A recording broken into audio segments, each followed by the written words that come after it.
Hello everyone and welcome back to another Marvel Crisis Protocol Battle Report. Apologies in advance for any sniffles you hear. I have a cold and I'm currently getting over it, but that's not going to stop us having a game today.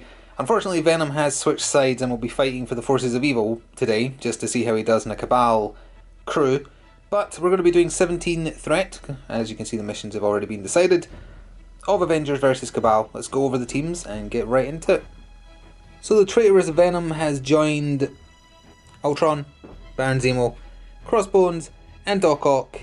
Now, even though this is going to be true for the Avengers side as well, even though Red Skull isn't here and Captain America isn't in the Avengers team, the affiliation still applies in terms of tactics cards, I think.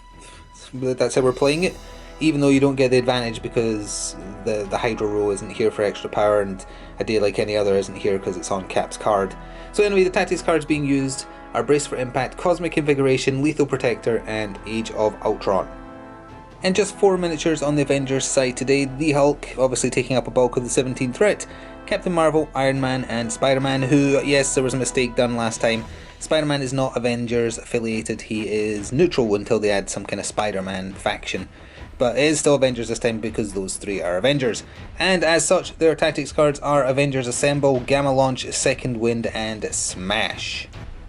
And the secure objective we're playing is Infinity Formula Goes Missing. The extraction is the incredibly cursed Skrulls Infiltrate... Oh, see you later, sir. The cursed extraction is Skrulls Infiltrate World Leadership, which last time took 4 turns to find the Skrull agent, I think, or something ridiculous like that. So you have seen the objectives. We're playing this edge, so the Skrull agents, just to make things a little bit different, are up there, one in the middle and then one on each side, and the Infinity Formulas are on the corners of those, and you have to claim those. And what do you get for doing that again? 1 victory point for securing a canister, and then during the power phase, if you're contesting a canister, you gain 1 power. So you don't have to be the one winning the claim, you just have to be contesting it, so within 2. Alright, well, we'll get deployed and then see who's going first. Alright, both sides have deployed. The Cabal will be going first. The Avengers have deployed up to the line right here, where you can see them. Again, they're 1 model down. Also, apologies for the various Gotham-themed scenery on the table. Once this match is finished, it's being recombobulated to host the first 3rd edition Batman match now that the starter set is on its way. Well, arrived. Anyway, the Cabal have deployed up to the line here. A lot of large bases on offer here, Crossbones and Baron Zemo over there in the corner. And with that, we are ready to get started in Battle Round 1. So Ultron got the game started for the Cabal, and it's really just a slap in the face for that last game, honestly. He moved forwards medium twice. He then spent his power to check if the decoy was the Skrull agent. He rolled 2 crits. Couldn't get anybody to roll a crit for like 2 or 3 turns last time this mission was in play. Ultron goes and rolls double crits on his first attempt. He has found... Sorry, that was out of focus a little bit there. He has found the Skrull agent. It includes an automatic pickup, but it was just there to cover it, so it's now on his card. And he can now only move small with it, but he has now got a target on his back the size of a building. Now it's over to the Avengers' first activation. So the first activation for the Avengers was the Hulk, and he moved up small, but because of his big base, it does mean he clears roughly equivalent to medium at least. So he moved up for his first action. His second action, he used Thunderclap, which is 3 power, and keep in mind, Hulk generates 3 power at the start of a turn, not 1, thanks to, what's it called, Inner Rage? Yeah.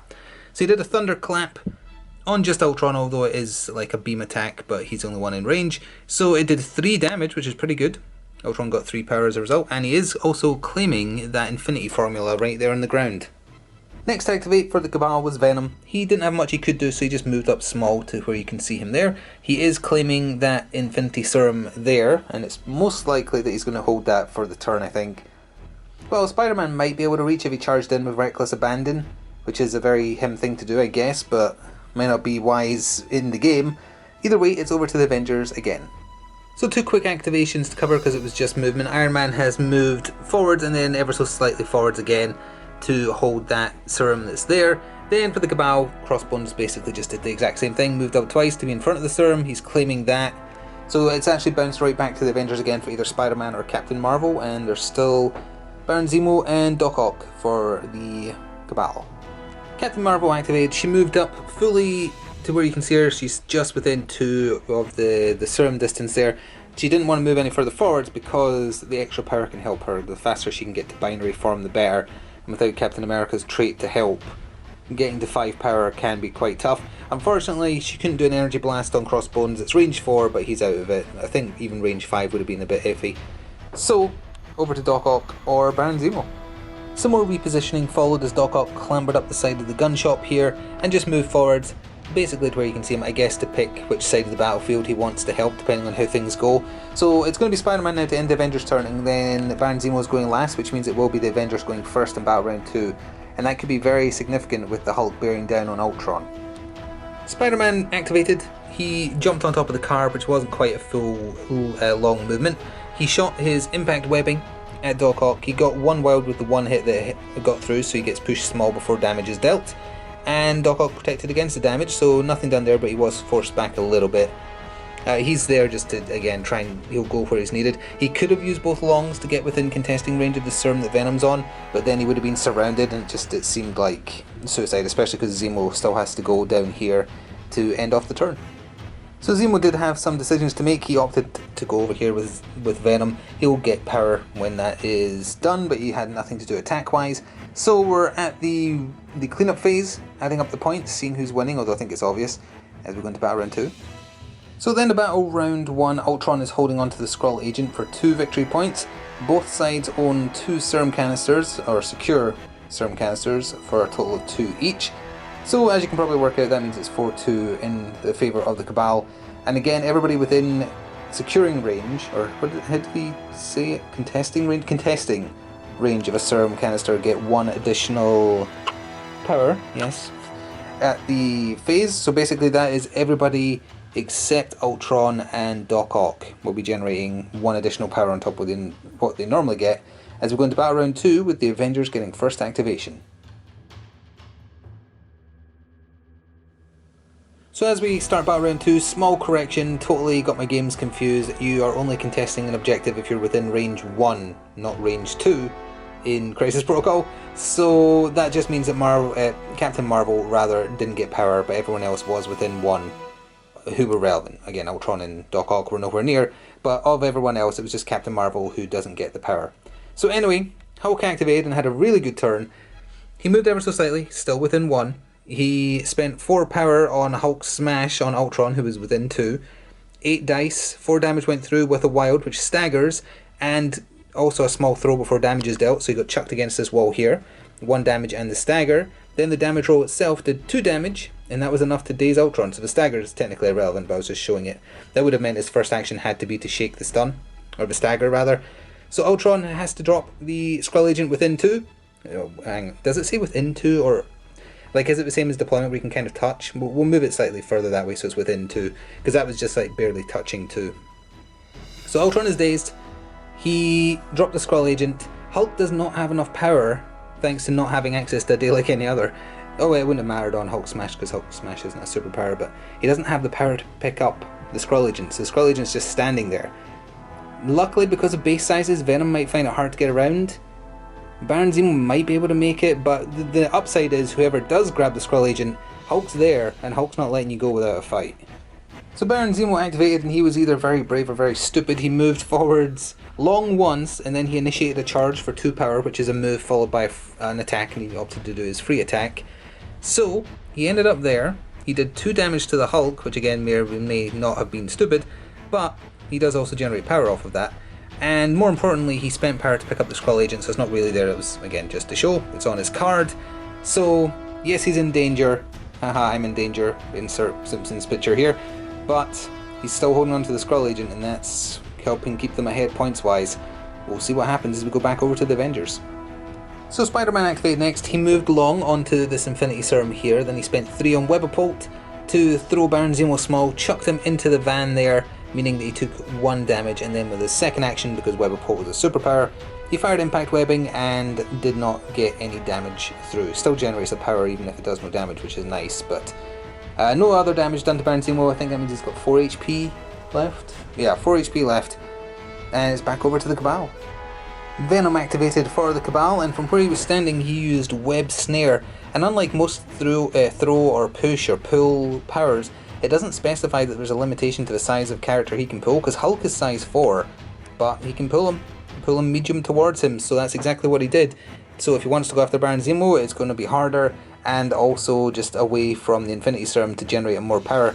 Venom then just used his symbiotic tendrils to attack, and actually did a massive 4 damage to Hulk, which is both good and bad, because that means Hulk's got 6 damage on him now, and for every 3 damage he gets extra attack dice, so he's got 2 extras now.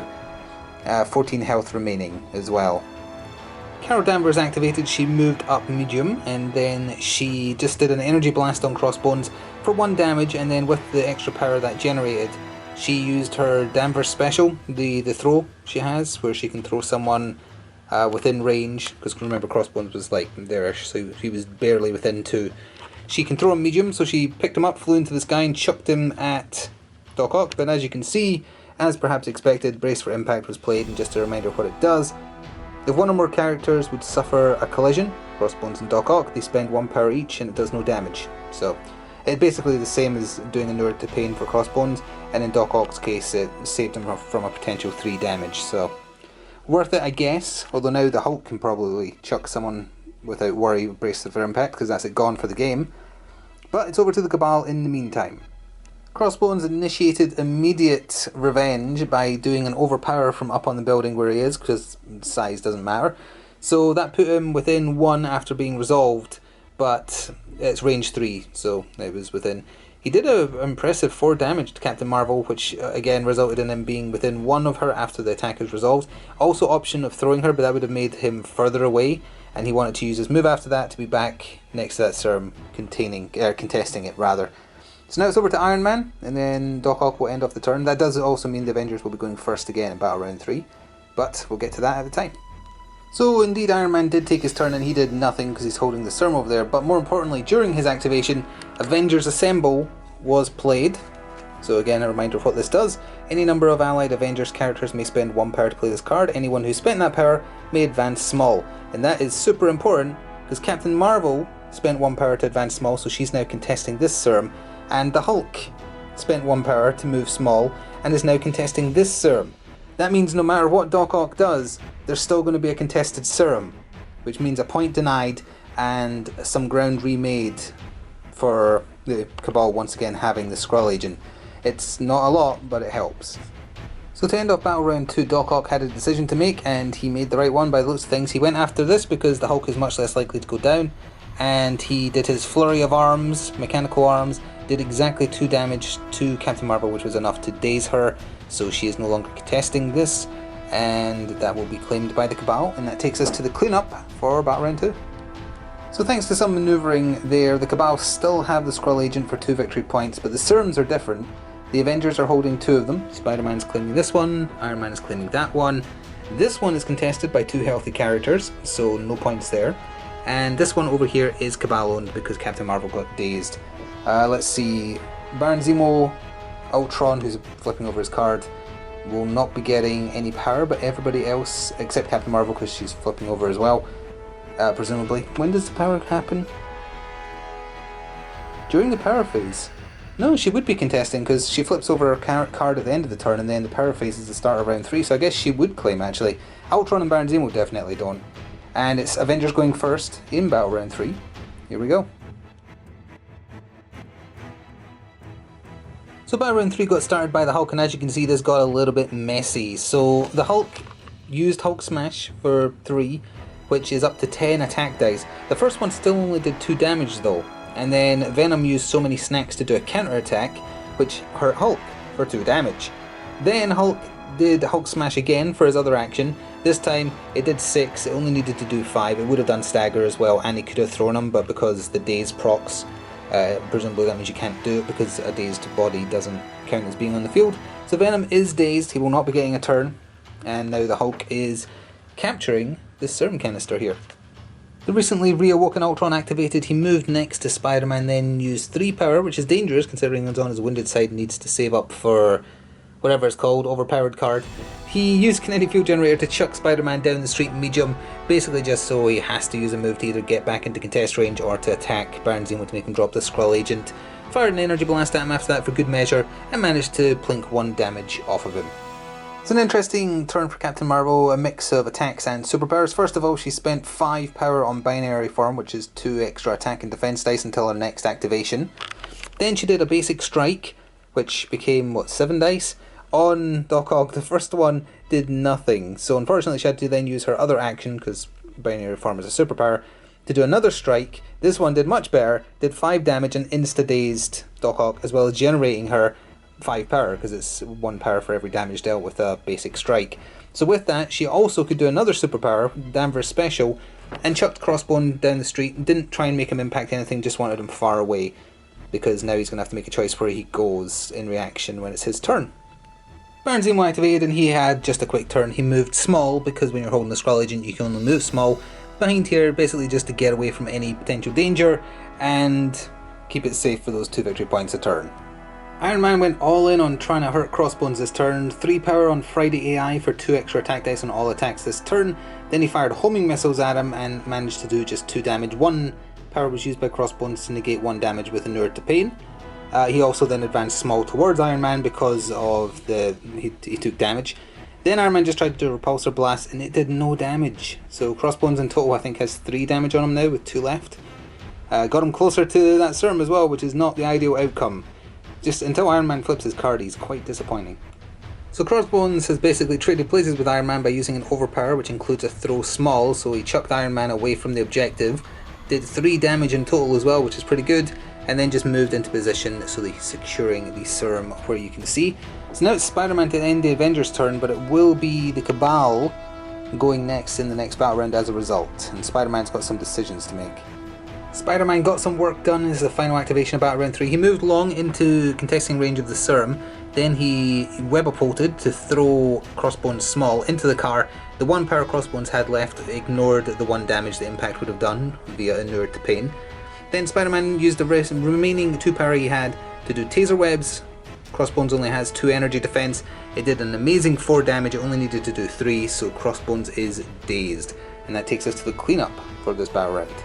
At the end of that battle round, the Skrull Agent is still being held by Baron Zemo down here for 2 victory points, and Ultron holds this serum for 1 victory point. The other 3 serums are being held by Avengers, Hulk, Captain Marvel, and Spider-Man, because Doc Ock is flipping his card over, as is Crossbones, as is Venom.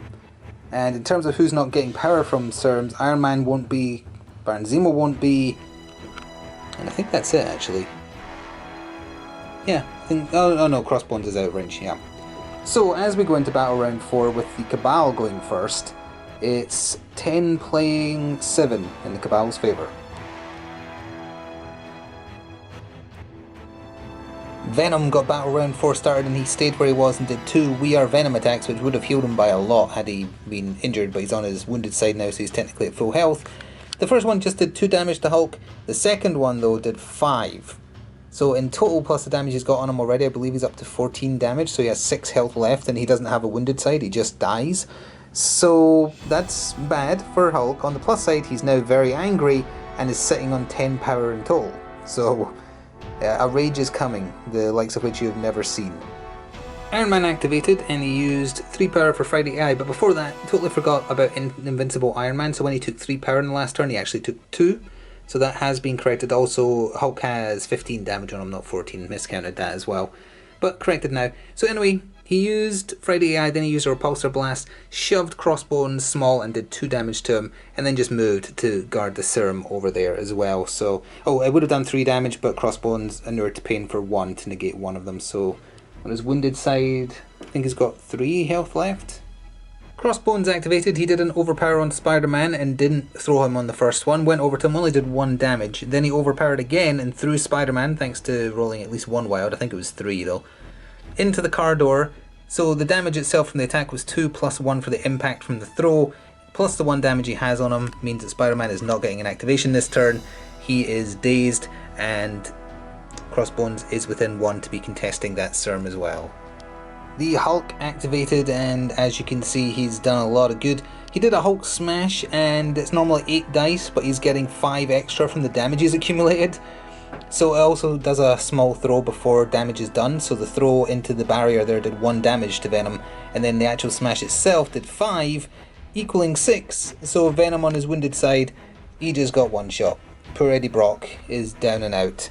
Nothing to do for Hulk with his other action, so instead the Team Tactics card Second Wind was played, not so Hulk could benefit from it, but specifically so Iron Man could play 1 power and heal 1 damage, just because there's no one else that could take advantage and time is running out. So we're coming over this side of the table next. Doc Ock was avoiding activating because Captain Marvel was still in binary form, and if she was forced to activate first, which she has to be the next activation because Spider-Man's unconscious, it would have meant that she'd fallen out of the form, but she has enough power to go right back into it, so it was irrelevant. So he instead just tried to take her out. Activated, did Doc's clutches to throw her into the wall here for 1 damage. Then he just did 2 arm strikes because Captain Marvel can absorb energy attacks, so didn't want to provide her with more power, I guess. Each one only did a single damage, so she is sitting on 3 health remaining, and she is out of contesting range currently of that, but she'll probably correct that in a second. So Captain Marvel reactivated binary form, and then she did a rocket punch, which is, 9 dice when you add in the binary form bonus. Doc Ock rolled amazingly on his energy defense and took literally no damage from it. He would have been staggered, but he's already activated, so it's irrelevant, and she had no choice but to use her other action to move next to the serum to contest it. So now it's just Ultron and Baron Zemo, who I imagine are just going to stand still because they're safe, so we're probably back in a second with the cleanup, but we'll see. Yeah, so this is the end of battle round 4. Ultron is staying still to catch that serum. Zemo is staying there so he's safe from the Hulk ever getting anywhere near him. So that means at the end of that round, Baron Zemo scores 2 victory points for holding the Skrull agent. Ultron scores 1 for there. Hulk scores 1 for there. That is contested, so nobody scores. And over here, Iron Man scores for the Avengers because Crossbones is wounded and Iron Man is healthy. It does mean that as long as the Cabal score at least 3 victory points in the next turn, and they're basically guaranteed to get 2 right here, they win automatically because they'll get to the 16 victory points long before the Avengers. All that really matters for this last turn is if Ultron could be shifted. Because if he can't, then the Cabal get the points they require. Who's got any chance of doing that? The Hulk could Gamma Leap, get close to him, but then he'd be off that point, and then on Ultron's turn he could just go to the one that Hulk is at. Huh. No, wait, no. No, I think there might be a way to make this work. If Captain Marvel can move medium twice to get close enough to contest that, then it's still possible, technically, to deny Ultron the 1 victory point he needs to secure next turn. Let me do some measuring, because if that's not possible, if Captain Marvel can't reach that in 2 mediums, and I'm not sure she can, then there's no point playing the next turn. It'll just be, it's a guaranteed Cabal win. So this technically should have been battle round 5, but this is as close as Captain Marvel can get. She needs to be within 1, and as you can see, or hopefully you can see, that is not touching her base. She cannot get within 1. Technically, if the Hulk had moved, it would have been no different, because as you can see, it would have been there, and if you put that in line with roughly where she is, I don't think that still counts. It's probably irrelevant anyway, because yes, the Hulk could probably get close enough to Ultron to potentially kill him, but Ultron is sitting on enough HP to immediately use Age of Ultron and resurrect, so it wouldn't have made a difference. So with that in mind, the Avengers are conceding there is no way to stop the Cabal getting to the point required. So despite the Avengers losing that one because Baron Zemo grabbed the Skrull agent, Skrull, whatever, and hid behind a building giggling like a little girl for the entire game, just securing those 2 victory points. I mean, that the Avengers never held the Skrull agent. They got it off of Ultron onto the ground but never could pick it up, and that was what, 6 points of difference? If the 6 points of difference weren't there, well, 1, it'd be a low scoring match, but the Avengers would actually be in front because they were doing a good job taking the serum canisters. There were some good plays, there was a lot of luck there, like one of Doc Ock's defense rolls against Captain Marvel was ridiculous. Venom did well holding up against the Hulk. He almost took him out. If he hadn't have gone down in the attack that he did, he could have spent more than enough, he had more than enough power on him rather, to both counter-attack and do We Are Venom to heal back some or all of the damage, because Hulk has poor defense, so it's very likely some damage got through. So if he just hadn't done exactly enough to kill him, chances are that would have been contested and it would have been over even harder there. So we're technically calling it at 4 rounds. We technically didn't, well, we literally didn't play a 5th, other than imaginarily.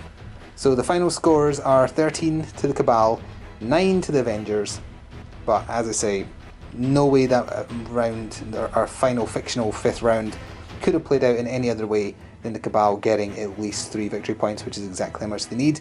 And even if they didn't, the Avengers are on track to get 2 or 3 tops, so they'd be trailing by 2 or 3, and the 6th turn would be the Cabal needing exactly 1 victory point, which Baron Zemo is in no danger, and he scores 2. So we are going to call that one there. I sincerely hope you enjoyed watching. There will be more to come, although this table is going to get reshuffled a little bit to be a Batman table, so we can get to grips with 3rd edition of that, so the Cap statue is going to have to go at the very least. But please do subscribe if you want to see more Crisis Protocol content in the future, as well as all the other games we cover, and consider supporting the channel via Patreon, which is linked in the description box below. If you have any questions or comments, let me know, and see you next time. Ta for now.